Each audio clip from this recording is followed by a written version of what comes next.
Hey everyone, this is Pete, and I have an extremely sore throat after 3 days of coughing like an old man, but I've scripted this video and recorded the footage, so I'm damned if I'm not going to get this out in time for Halloween.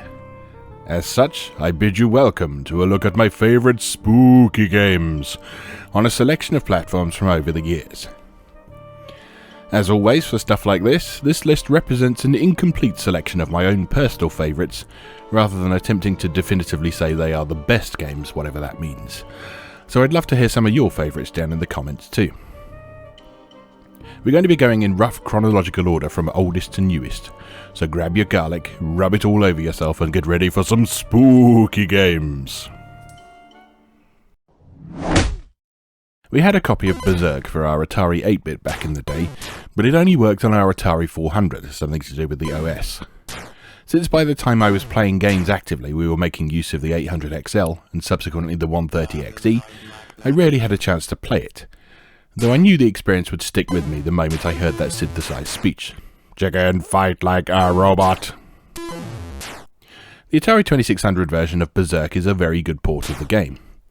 Obviously it lacks the speech of the arcade game and the Atari 8-bit port in its original form, though there is a more recent ROM hack out there that turns it into a more authentic feeling talky version.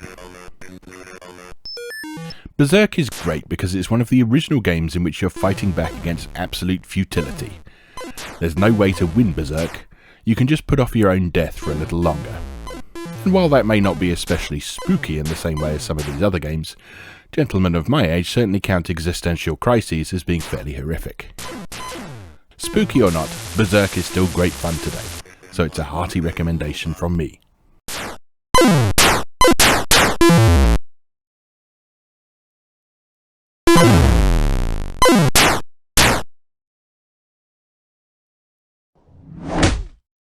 There are a lot of great spooky games on Atari 8-bit, including several great movie licenses. One of my all-time favourites is Gremlins, a relatively little-known game that I actually played many years before I ever saw the movie. My parents wouldn't let me see the movie until I was older, you see, though the game was apparently absolutely fine. Technically, this is an Atari 5200 game, though it was ported to Atari 8-bit and actually released through, unofficial channels before the 5200 version ever hit the market. Yes, it's one of those many games I first encountered through our vast collection of questionably acquired software. Unfolding as an arena action game, the concept is simple. Collect all the mogwais and put them back in the cage while dealing with the gremlins. If the mogwais do any of the things you're not supposed to do to a mogwai, they turn into gremlins.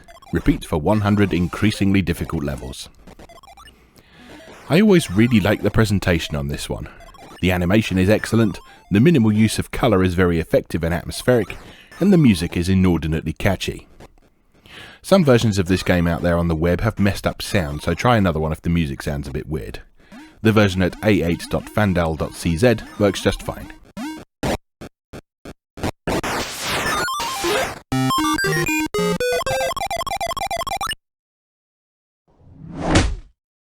Nightbreed is kind of a rubbish game, but I have very fond memories of it. It's the first game I played that I really recognised as being a genuine attempt at more mature horror in video games, and it's certainly an ambitious affair. I'm not at all familiar with the Clive Barker source material, but Nightbreed actually does a reasonable job with in-game storytelling, something that I hadn't seen all that often in games up until that point. Sure, there were adventure games of both the text-based and graphical variety, but this was different. Rather than pigeonholing itself into a single genre, Nightbreed instead incorporated a variety of game styles in order to adapt various scenes from the film. The result was a beautifully presented but absolutely disastrous mess of a game that is extremely fond of immediately killing you off for picking the wrong option after presenting you with the illusion of choice. There's a very specific way to beat Nightbreed, and woe betide you if you dare deviate from that path even a little bit.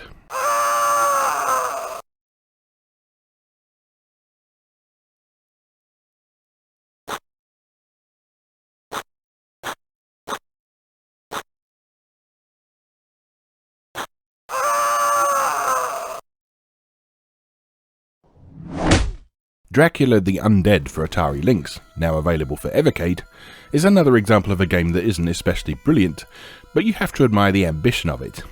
Attempting to squeeze a full-on point-and-click adventure into Atari's hulking beast of a handheld couldn't have been an easy feat, and indeed it's quite easy to see where corners were cut here and there, most notably with the immensely unsatisfying ending to the whole thing.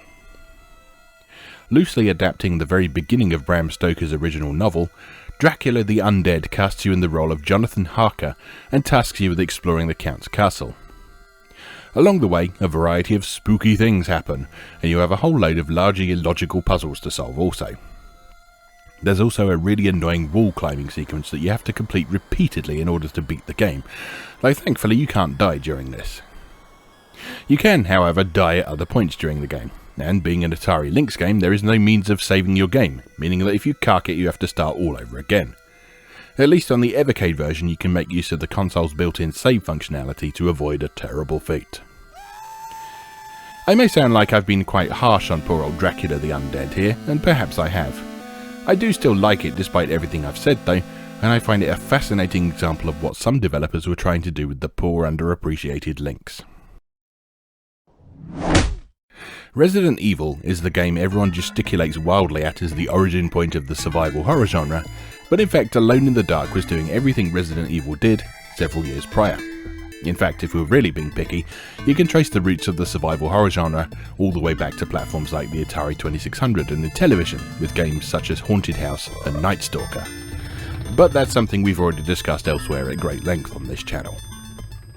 Anyway, it's all here.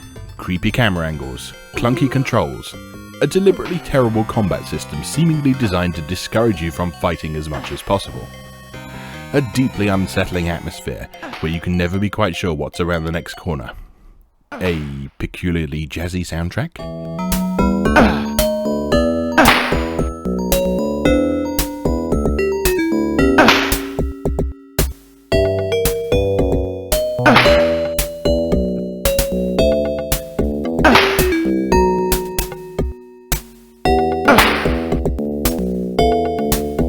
Okay, sadly that last one didn't become a staple for the genre, but pretty much everything else did.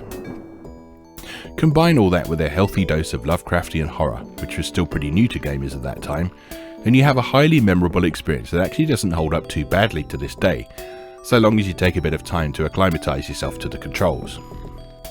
Now, if only they'd just stop trying to reboot this franchise every couple of console generations, that would be lovely.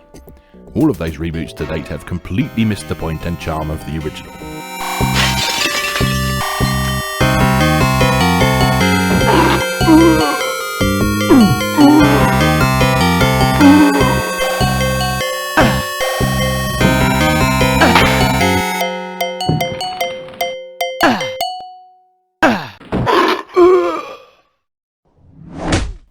There are a fair few people I know who probably wouldn't classify Super Metroid as a horror game, but it absolutely is. I came to it extremely late, only playing through it for the first time when it was added to the Nintendo Switch Online subscription service, and I was absolutely blown away by the incredibly foreboding atmosphere the game features, created through some absolutely masterful audio-visual design. And that atmosphere is complemented by gameplay that still holds up extraordinarily well today, aside from a couple of elements such as the infamous wall jump sequence. Super Metroid remains an absolute masterclass in how to create an open structure 2D platform game with an emphasis on exploration.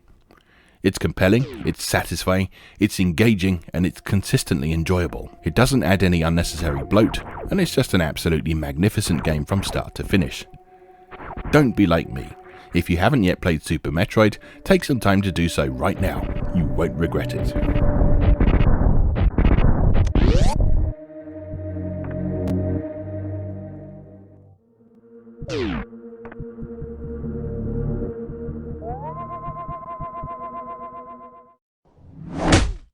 I will freely admit that I originally bought Parasite Eve for two main reasons.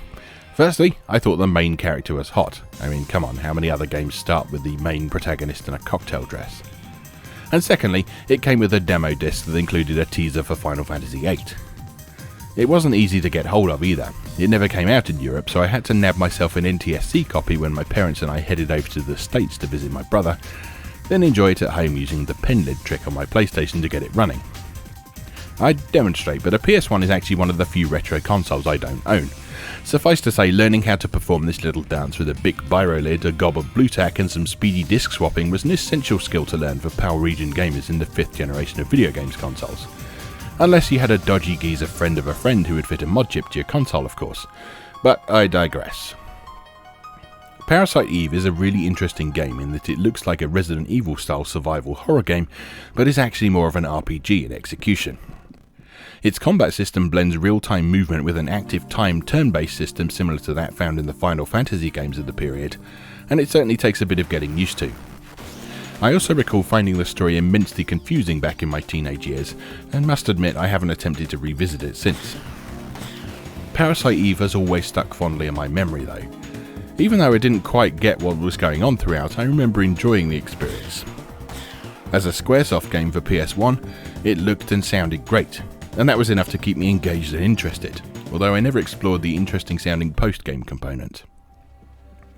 Perhaps this is one to grab off the backlog and fiddle around with, unless of course Square Enix fancies re-releasing this one for Switch, like they've done with some of their other PS1 classics.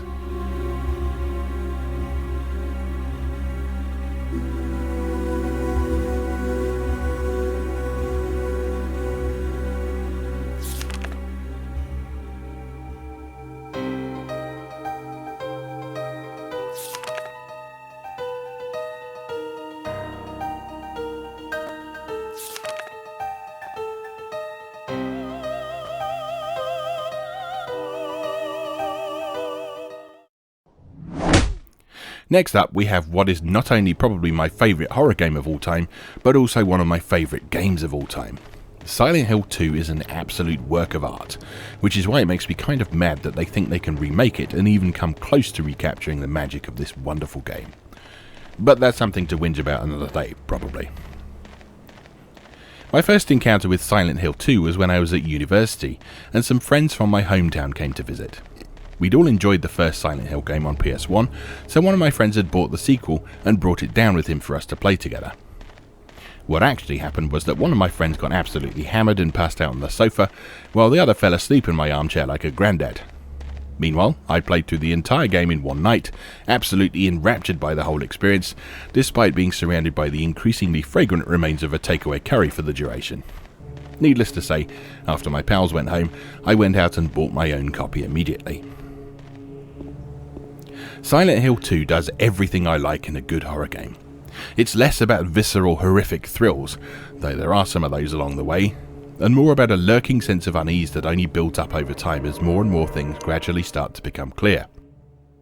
The game's story is paced beautifully, never outstaying its welcome, and while its mechanics might feel a bit clunky in places by modern standards, this remains one of my most replayed games in my collection, with a strong desire to revisit it proving absolutely irresistible every couple of years or so.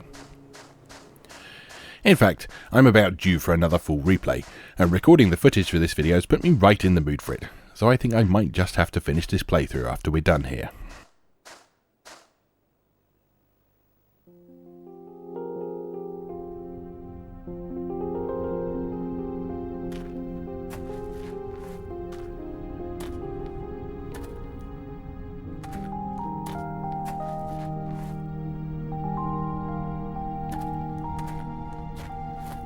Excuse me, I'm sorry. I No, was it's just... okay. I didn't mean to scare you. I'm kind of lost. Lost? I first encountered the Project Zero series, also known as Fatal Frame to you Americans out there, with its first installment on PS2, which I played through as a sort of online video gaming book club project on the oneup.com forums. I enjoyed the experience, but I kind of left the series behind afterwards for various reasons, only returning to it in 2018. At the time, I was actively writing in-depth features on my website moegamer.net, which is still up and running for those who are yet to read my past work, and one of my friends, regular readers and supporters of my work suggested that it might be interesting if I were to cover the entire Project Zero series. I didn't need much convincing. I remembered how much I'd enjoyed the original game, if not the details of it, and as luck would have it I actually still had my copy from all those years ago. So I picked up the remaining titles in the series, at great expense in a couple of cases, and prepared for a season of spooky fun times. I initially wasn't going to cover Mask of the Lunar Eclipse as part of that project because it was a Japanese-only release, but my friend pointed out that it was easy and affordable to get hold of a Japanese copy and patch it with the complete fan translation. Since I'd already hacked my Wii in order to play Trauma Team, another title which Europe was rudely deprived of, this was a pretty painless process, and so I decided to give it a proper go. I'm glad I did. Mask of the Lunar Eclipse is an amazing horror game, featuring a brilliant blend of traditional Japanese mythology, medical horror, and some thought-provoking psychological elements. It's a masterfully designed game from start to finish, featuring spectacular audio-visual design and a thoroughly compelling story, and it's probably second only to Silent Hill 2 in my own personal ranking of favourite horror games. A fun side note is that Grasshopper manufacturer Suda51 actually contributed to the development of this game, despite not being a particular horror fan himself. If you're familiar with Suda's work, you can definitely feel his influence in several places though, both throughout the narrative and the game's mechanics. The best news is that after many years of waiting, publisher Koei Tecmo is finally localizing the game officially and releasing it on modern platforms. So those who don't have the means of playing a patched Wii version can finally experience this horror masterpiece for themselves, and I encourage you to do so.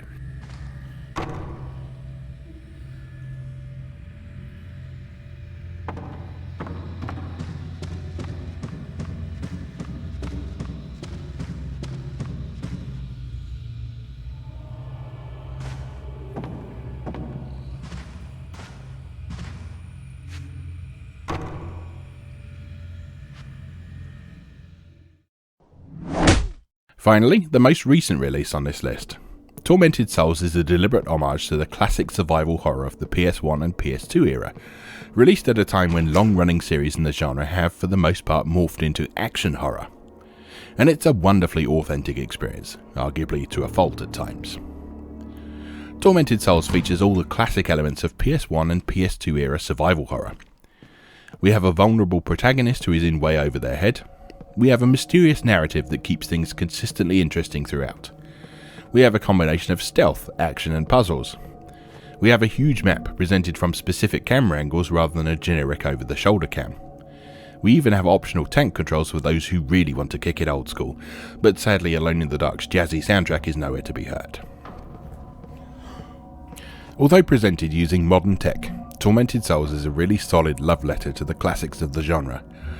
And as such, if you missed the kind of horror games we got back in the day, this is definitely one well worth adding to your collection.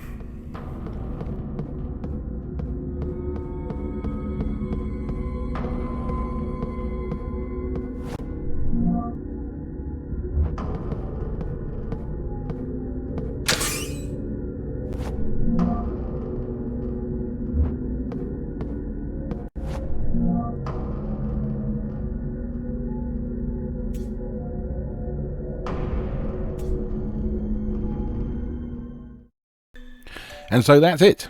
A fine selection of spooky games from over the years, pretty much covering the dawn of gaming right up until today. There are of course plenty more that I could have talked about along the way. I know someone is almost certainly going to bring up Eternal Darkness in the comments, so consider this me acknowledging that it is indeed a very good horror game, but I thought I'd keep it to just 10 for brevity's sake. Not that that's something which has particularly bothered me in the past, but still. Anyway, it just remains for me to say, as always, thank you very much for watching, and I'll see you again next time.